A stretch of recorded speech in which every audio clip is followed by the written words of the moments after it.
I am presenting a paper on spurious correlations in cross-topic argument mining, authored by myself, Terne Jakobsen, and Maria Barrett and Søgaard.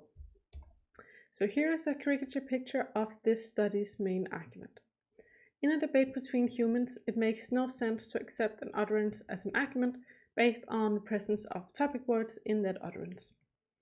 The relationship between topic words and an argument is a spurious relationship that we find utilized by Barrett-based models for cross-topic argument mining.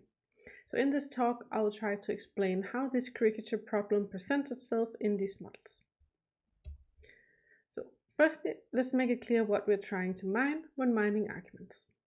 So an argument is made up of propositions, which are statements that are either true or false, and such statements are also commonly known as claims. And formally, an argument needs to have at least two claims, with one being the conclusion, also sometimes referred to as the major claim, and at least one reason backing up the conclusion, which is often called the premise or premises. And arguments are used to justify or explain claims, and argumentation is often connected to the task of convincing or persuading others, but that doesn't have to be the purpose of any argument. So often the argument mining task is simplified to finding claims rather than whole arguments, and also often the task includes or requires the ability to recognize and label the stance of the argument in relation to a given topic. So, knowing what we want to find when mining arguments, what would then be spurious correlations of arguments? So, firstly, we say that a relationship between a term and a label is spurious if one cannot expect the term to be a determining factor for assigning the label.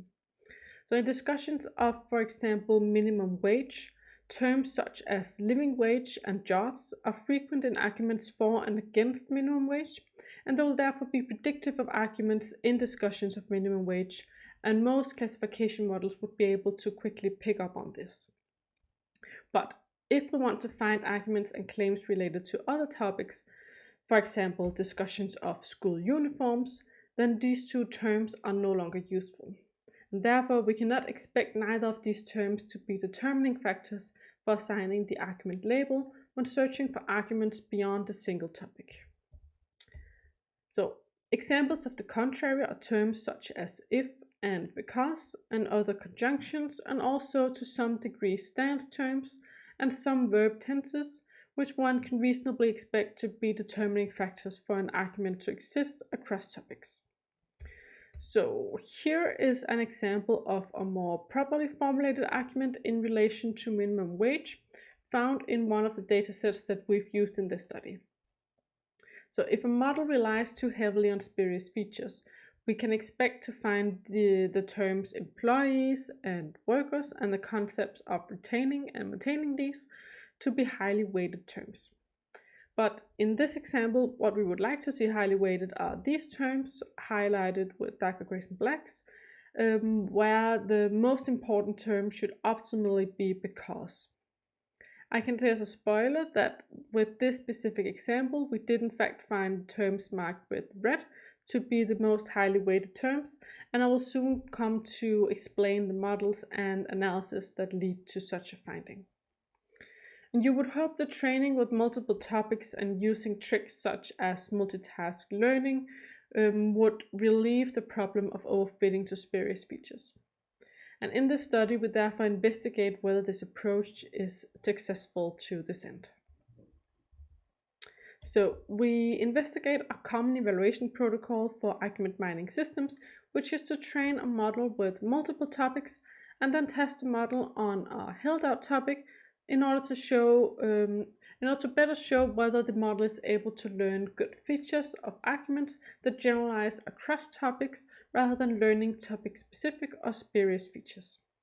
The corpus used for this includes arguments related to 8 topics, and each sentence is labeled as either supporting the given topic or contesting it, or not being an argument at all.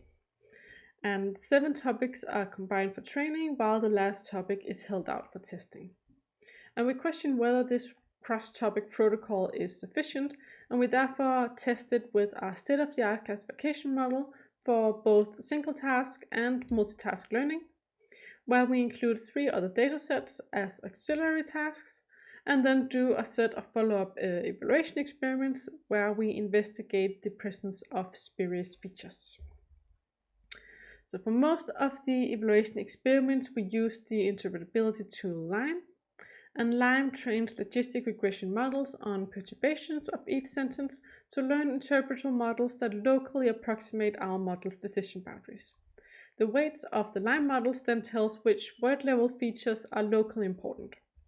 We firstly use LIME to evaluate the models on a small set of challenge examples, and we then apply LIME to the 8 held out topics and inspect aggregated weights put on different types of words. And lastly, we perform ablation experiments where we test out an aggressive approach to removing possible spurious features.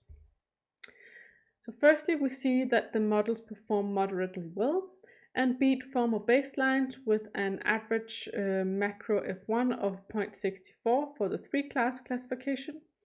But we also see that the performance vary a lot between topics from 0.47 to 0.72, and we see that multitask learning does not make much of a difference for the performance in terms of F1 scores. So in our analysis of spurious features, we first tested our models on 19 textbook examples of arguments and non-arguments as an initial and more qualitative analysis.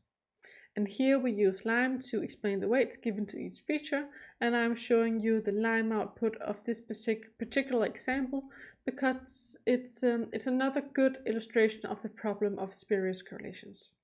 So we see here that the word guns is given most of the weight towards the sentence being an argument instead of the words that and if, which we would normally expect to be most important in the context of arguments. Then, to get a better overview of which features the model rely most on, we took the top 20 words for each topic based on accumulated LIME weights over the development set of each topic, and then we manually divided them into 4 word categories, which we call argument words, topic words, stance words, and other. And from this overview, we find that topic-specific words are given most weight, but we also see some argument words in the top tier for most topics. And here is the same analysis as before, but with the accumulated LIME weights normalized by word frequency. And this shows that argument words are frequent, but they're not highly weighted. Instead, stance signals are especially highly weighted, and this is understandable since our models are trained to classify arguments for and against the topic separately. We also see topic words appearing in the top 20 highest weighted features for all except one topic, the topic cloning, which happens to be the held out topic which our models perform best on. We also found that very few highly weighted words actually transfer across topics, so even at the top 200 level, only one word, the word cost, transfer across 4, that is half of the topics. And this suggests that the usefulness of learned feature weights cross-topic is an effect of using multiple topics for training. Lastly, we did ablation experiments, and in the case of arguments, we have so far argued that spurious features are those that are about the meaning or the topic of the sentence, rather than the more structural patterns that claims and arguments are made up of. This means that the features that are likely to be spurious are likely to be open class words, also called content words, which we operationalize as all nouns, verbs, and adjectives. We therefore experimented with replacing all open class words in the data with unknown tokens to force the models to rely on closed class words that then have more to do with the structure of a sentence than the topic. And at the top of the slide, you see the cross-topic performance of this single task model, which we called closed, and a model called closed plus shared, relative to the standard single task models. We see that the closed class model performs worse, as is expected, but the difference in performance between topics diminishes. And the closed plus shared model is a model where we removed all open class words except a set of open class words that we found existing in all 8 topics that you can see here in the bottom left corner.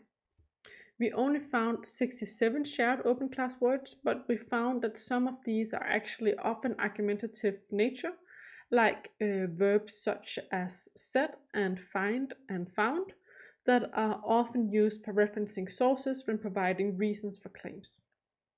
At the bottom right, you see the performance of this closed plus shared model on distant domains, which are 2 of the 3 other argument datasets that we use for experiments with multitask learning.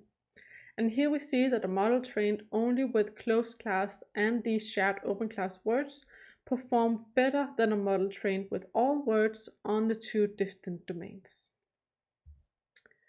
So, in conclusion, we find that cross-topic evaluation of argument mining is insufficient if we want to prevent models from relying on spurious features. And when using multiple source topics for training, models may overly rely on features that are frequent in debates of these topics, but are not related to the forming of an argument. And therefore, the models do not generalize to more distant domains. And lastly, we would like to note that this problem of spurious correlations may pertain to many other related tasks where we want to generalize across many topics.